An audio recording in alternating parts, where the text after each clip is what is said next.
Tengo un vídeo aquí, una parte de un vídeo aquí de Warren Buffett y Charlie Munger. Estos dos señores, entre ellos, suman más de 180 años. Es un poco increíble. Pero más allá de eso, una persona de la audiencia en la cual estaban dando esta charla hizo una pregunta muy buena y por eso quería escuchar esto con vosotros o bueno, con quien esté, y analizar la respuesta, porque es una pregunta al respecto del tema de si el dólar va a seguir siendo moneda estable, o sea, moneda reserva mundial o no. Y creo que es una buena respuesta o un buen tema para preguntarle a Buffett y Charlie Munger. Así que aquí está el vídeo. Es un poco largo, no sé si lo voy a escuchar entero. Mr. Buffett and Mr. Munger.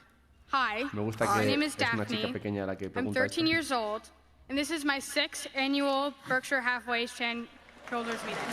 Tiene 13 años y ha ido a 6 eventos de estos, de inversores.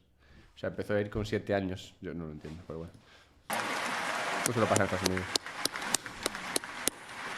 And I've had the privilege to ask you both questions in years past. My question for you today is the following. As you know, the U.S. national debt is currently at an estimated $31 trillion, making up about 125% of the U.S. GDP. Hola, Chelo. In the meantime, over the past few years, the Federal Reserve has telegraphed that they intend to monetize the debt by printing trillions of dollars, even as they insist that they're fighting inflation.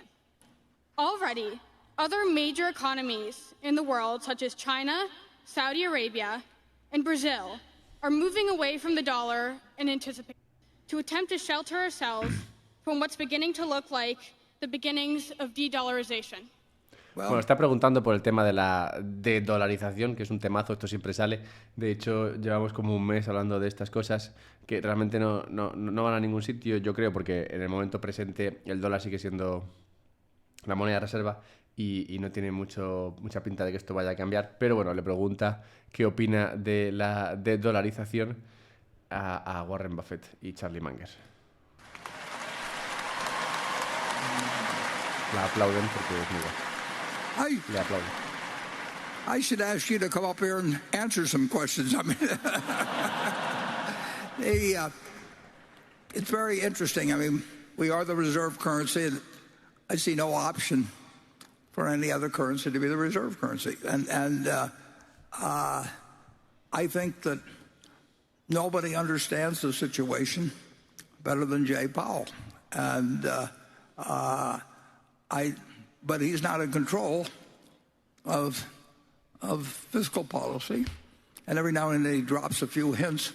And there was no question that when the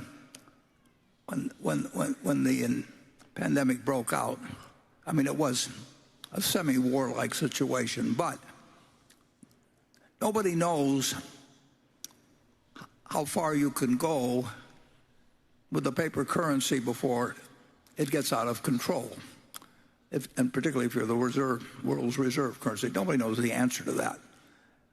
And you don't want to try and pick out the point at where it does become a problem, because then it's all over.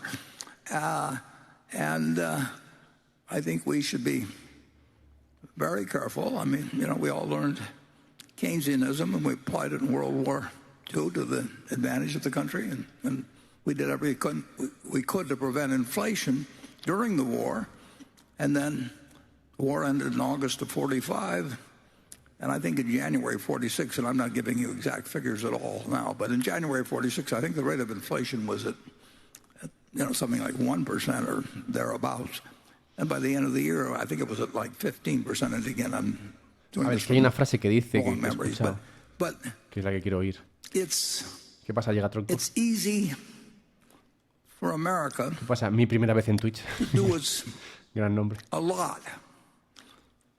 But if we do too much, it's very hard to see how you recover once you let the genie out of the bottle and people lose faith in the currency.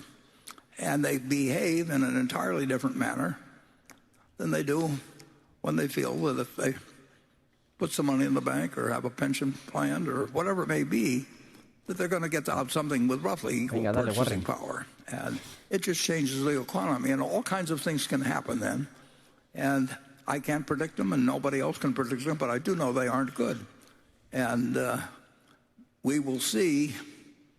And I do this as I voted for both parties, and it's not limited to politicians of either party or anything of the sort.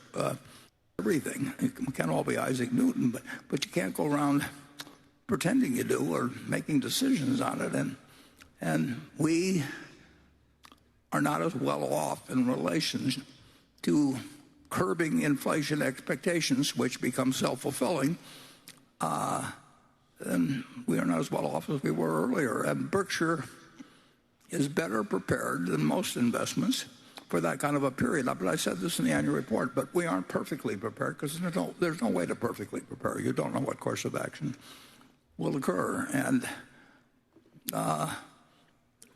it's a very political decision now. It's a tribal decision to some degree. Bueno, no sé si va a llegar a decir la frase esa que yo quería escuchar. En algún momento dado dice una cosa que es la que quería compartir con todos. Igual nos la hemos soltado, igual no. Pero bueno, así en resumen lo que acaba de venir diciendo este señor es que, bueno, efectivamente el dólar es la moneda de reserva mundial ahora mismo. No tiene pinta de que esto vaya a cambiar. Y si cambiase, cambiaría muy rápido, ¿vale? Luego dice otras cosas como que las expectativas de inflación son self-fulfilling, o sea que se autocumplen. Digamos que en el momento en el que la gente piensa que hay inflación, entonces crean inflación. Esto lo he visto hoy en las noticias, por ejemplo. Salía una señora, y este es un vídeo que quiero recuperar para el directo del miércoles. Pero sí, salió una señora en las noticias y le preguntaban por el aceite. Y decía la señora, pues sí, el aceite ha subido muchísimo. De hecho, estoy comprando todo el aceite que pueda porque creo que va a seguir subiendo. Y entonces, ¿ves? Esa compra masiva de productos hoy porque se espera o se anticipa más inflación en el futuro, lo que hace es provocar esa inflación, ¿no? Es como si todo el mercado mañana, como si todo el mercado piensa que Apple vale, no sé, $100 y hoy está cotizando a 50. Si todo el mundo piensa que vale 100, pues todo el mundo lo comprará hoy a 50, lo cual llevará el precio a 100 hoy. Y entonces ya valdrá 100, ¿no? Es una profecía de esas autocumplidas.